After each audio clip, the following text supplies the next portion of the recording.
নমস্কার বন্ধুরা, তোমরা সবাই কেমন আছো? আমি ভালো আছি। চলে এলাম আরেকটি ভিডিও নিয়ে। মম অ্যান্ড মাম ব্লগে সবাইকে আরও একবার ওয়েলকাম। এই ভিডিওটা দেখে নিশ্চয়ই বুঝতে পারছো, কারণ এই ভিডিওটা এখন খুব ট্রেন্ডিং। তো তাই জন্য আমরাও করে নিলাম ভিডিওটা। আর ভিডিওটা করতে গিয়ে কিন্তু আমার মেয়ের ভীষণ ভালো লেগেছে। আর দেখো, তোমাদের দাদাভাই না কদিন ধরেই দেখছি এই বিস্কুটটা নিয়ে আসছে। তো বিস্কুটটা খেতে কিন্তু দারুণ লাগে। আমরা মেরি বিস্কুট খাই, তবে এই বিস্কুটটা খাওয়ার পর না এত ভালো লেগেছে। আর বিস্কুটটা সবসময় না আবার পাওয়াও যায় না, তাই পেয়েছে দেখে একেবারে 2টো প্যাকেট নিয়ে এসছে। আর এখন তো বর্ষা পড়েই গেছে, বর্ষা মানে ইলিশ মাছ খিচুড়ি, তাই জন্য এবার ইলিশ মাছ করেছি। খুব ভালো ইলিশ মাছটা পেয়েছি। রান্না করতে করতে এদিকে খুব দরকার হয়েছে গুঁড়ো দুধের, তাই জন্য বৃষ্টির মধ্যেই ছাতা নিয়ে বেরিয়ে পড়েছি। আর দেখো, বৃষ্টির জলে পুকুরটা পুরো ভরে উঠেছে। এই দেখো, গুঁড়ো দুধ নিয়ে এসছি, একটু দরকার দেখে তাই গুঁড়ো দুধটা নিয়ে এসছি। তারপর দুপুরবেলা মাছটা নিয়ে বসেছি। আর আমাদের ঘরে না আমরা ইলিশ মাছ ভাপা খেতে খুব ভালোবাসি সবাই। তো সেদিনকে ইলিশ মাছটা এত টেস্ট ছিল, আর ভাপাটাও সবার খুব ভালো লেগেছে। ও বাবা, হঠাৎ করে ওপরে এসে দেখি আমাদের এই মাছটা না কেমন ঝিমিয়ে রয়েছে।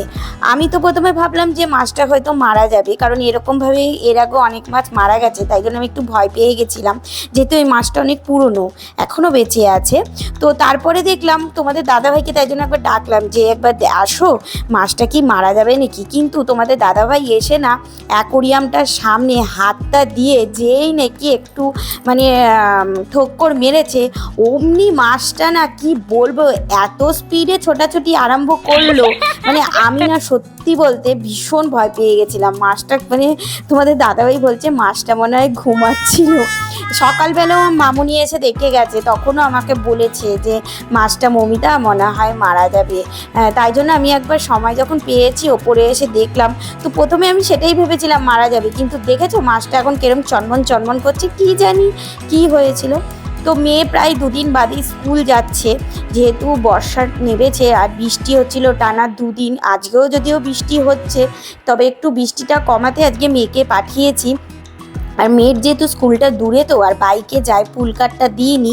তো বাইকে যাওয়াতে কি হয়, অন্য সব মানে সিজনগুলোতে ঠিক আছে, বর্ষাকালটা খুব অসুবিধা হয়ে যায়। রেনকোট থাকলেও না জুতো টুতো মোজা একেবারে ভিজে যায়। স্কুলে যাওয়ার সময় ভিজে গেলে তো খুবই অসুবিধা না। আসার টাইমটা নয় তাও ঠিক আছে, একটু মোজা বা জুতোটা ভিজলো কোনো অসুবিধা নেই, কিন্তু স্কুলে যাওয়ার টাইমটা যদি ভিজে যায় তাহলে সারাদিন স্কুলে ওই ভেজা জুতো মোজা পরেই থাকতে হবে। আর তারপরে দেখবো শরীর খারাপ, খুবই শরীর খারাপ। তো তাই জন্য 2 দিন বাদেই আজকে পাঠাচ্ছি। তবে বেরোনোর সময়ও দেখছিলাম যে একটু না বৃষ্টি বৃষ্টি হচ্ছে, তবে যাই হোক একটু যেই কমলো তখন মেয়েকে পাঠালাম। তাই জন্য মেয়েকে একেবারে রেডি করে দিচ্ছি, এই যে চুল টুল বেঁধে একেবারে রেডি করে দিচ্ছি। আর যেহেতু চুলটা আরও বড় ছিল, তো চুলটা এখন কেটে দিয়েছি। তো তবুও চুলটা একটু বেঁধে পাঠালে কি হয়, ঘাড়ের জায়গাটা একটু পরিষ্কারও থাকে, একটু চুলটা আগোছালো থাকে না, বেশ সুন্দর মুখটা দেখতে লাগে আর চুলটা পরিপাটি থাকে। তাই জন্য একেবারে চুল টুল বেঁধে ক্লিপ ক্লিপ দিয়ে দুষ্টু বুড়িকে স্কুলে পাঠাচ্ছি।